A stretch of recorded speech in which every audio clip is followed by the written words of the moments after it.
Manchester United are navigating one of their toughest transfer windows in recent years, especially when it comes to Bryan Mbeumo.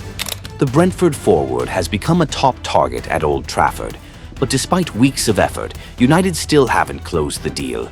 It's starting to feel like they've shown up late to the market, with just enough left in the budget to push one final offer, £65 million. That figure might seem steep at first glance, but in today's inflated market, and when you look at the numbers, 20 goals in the Premier League last season, more than Matthias Cunha, it's not that unreasonable.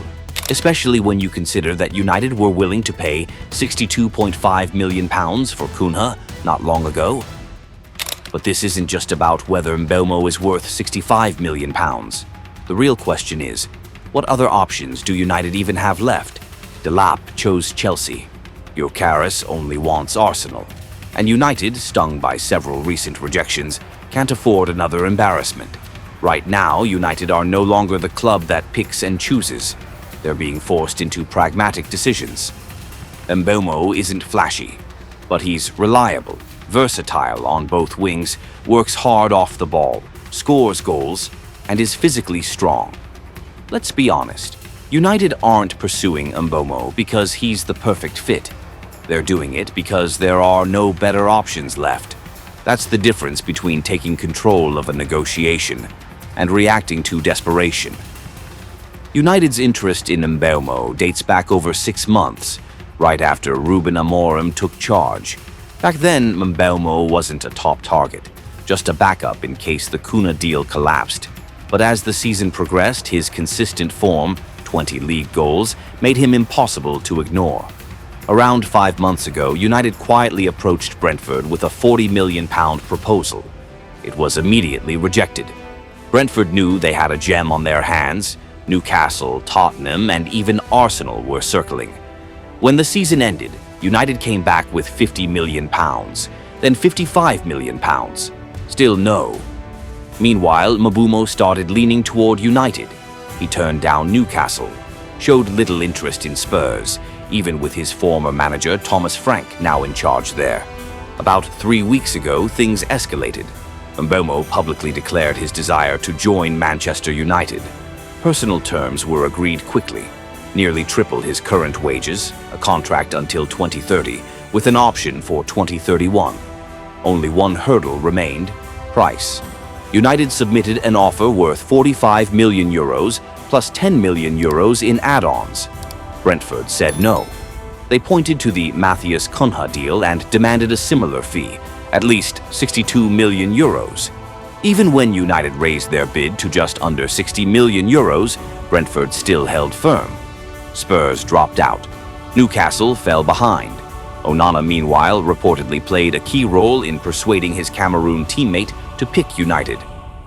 About a week ago, United came back with an offer of €63 million, including bonuses, very close to Brentford's asking price. It was a major step forward. Yet, Brentford continued to push, hoping to squeeze out maximum value. United, on the other hand, refused to abandon their internal limits. They're determined not to repeat the mistakes of the Antony or Sancho deals. Interestingly, Anthony Elanga's £55 million move to Newcastle has earned United around £8 million via a sell-on clause, giving them a bit more flexibility to seal the Mbeumo deal. And despite the delay, everything now points to an agreement being close. Just a few final contract details remain. United's latest bid stands at £60 million. For many clubs, that would be enough. But Brentford aren't just selling a player. They're setting the price on their reputation and identity. Mbeumo's contract runs until 2026, with an option for an extra year. That puts them in a strong bargaining position.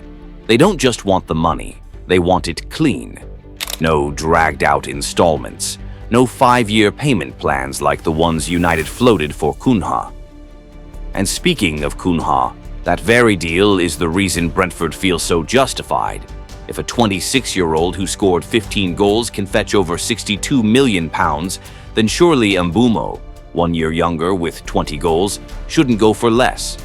United know this. They're ready to pay. The issue now isn't whether to buy, but how they pay. But money isn't the only hurdle in this deal. There's another threat quietly lurking in the background: Tottenham. Thomas Frank is now at the helm, the very coach who helped shape Mbeumo into the player he is today. If Spurs decide to enter the race, they won't need much convincing. Fortunately for United, Tottenham's current focus is on Eberechi Eze. But in a transfer window this unpredictable, priorities can change with a single phone call. Put it all together, and what you have is a complex chessboard. United are in a must-win situation, but every piece they move is connected to another. And as usual, Brentford remain the smartest player at the negotiating table. When you weigh up the alternatives, it's hard to find anyone in the same price bracket who can genuinely replace what Mbeumo offers. Mohamed Kudus? He's a name that once excited scouts during his Ajax days. But now, West Ham are holding out for £85 million, the value of his release clause. Even if they open the door to negotiations, Kudus's inconsistency last season has raised doubts. Yes, he's versatile, can play centrally or on the right, but Mbeumo is far more reliable and productive in that exact right-sided role United are desperate to fill. Then there's Noni Madueke. Chelsea are open to selling, and the price is more affordable, around £40 to £45 million. But after 2 seasons in the Premier League, Madueke still hasn't made a real impact. He has pace and flair, sure, but his decision-making and physical endurance remain huge question marks. Right now, United don't need a project. They need a fighter, someone who can carry the attack week in, week out.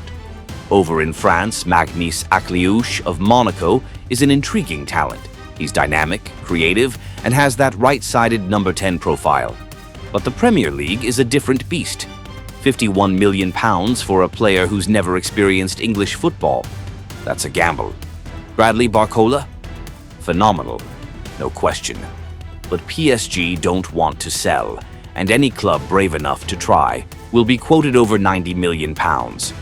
What United need is exactly what Mbeumo brings: a left-footed attacker who operates naturally on the right, presses relentlessly, delivers quality crosses, finishes well, and, most importantly, stays consistent throughout the entire season.